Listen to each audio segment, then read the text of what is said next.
Atib says about the beating of a wife, and he quoted a hadith and the verse of the Quran, etc. Akhi, the general trend is that Allah ordered men to be kind to their wives. Allah says in the Quran, وَعَاشِرُوهُنَّ بِالْمَعْرُوفِ. You have to live with them in what is normal, what is kind, what is well known to people, to be accepted. You have a mother, you have a wife, you have a daughter, you have a sister, and you don't like people to deal with them harshly or in a violent way. So this is the general trend. However, what goes behind closed doors is something that only the man and his wife are capable of handling. There should be no outside interference, because whenever there is interference from the families, things go south. Also, the Prophet ﷺ told the companions that a lot of women visited my wives and complained to them of their husbands beating them. By Allah, they are not from among the best of you.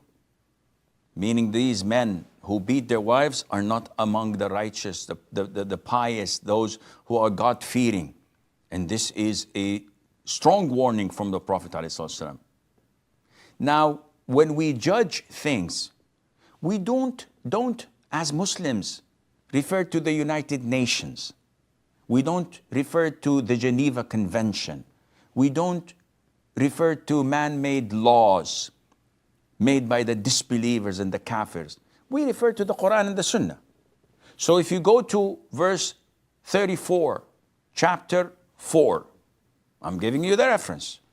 وَاللَّاتِ تَخَافُونَ نُشُوزَهُنْ. Those whom you fear their disobedience, their rebellion. What to do with them, the women? Then you should advise them.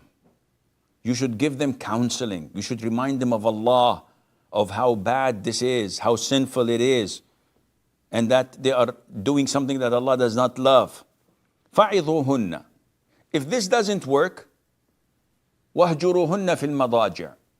Then you have to abandon them, but this is only in regards of intimacy. So you sleep with her on the same bed, but you don't have any intimacy. You don't hug her, you don't kiss her, you don't have any hanky-panky.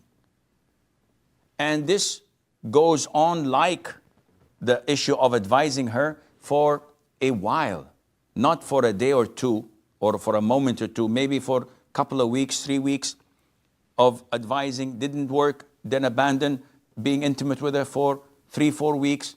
This doesn't work, then the last and third and final resort is to beat them. So Allah doesn't say bring a baseball bat to beat them up with it.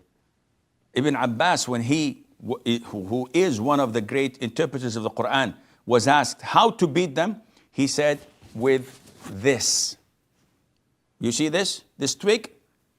If I beat myself with it, I'm not going to be affected. He said, you beat them without breaking a bone, shedding blood, leaving a mark, and avoid the face. What kind of beating is this, my friend? Well, this kind of beating is not meant to be physical. It is meant to be sentimental, something that would hurt her, to open her eyes, to see how disobedient she is and how bad as a wife she is. After all the love, my husband is beating me with a twig. So this kind of beating is a form of reprimand, not slapping her on the face, not slapping her on the shoulder and leaving marks of your fingers on. This is not permissible.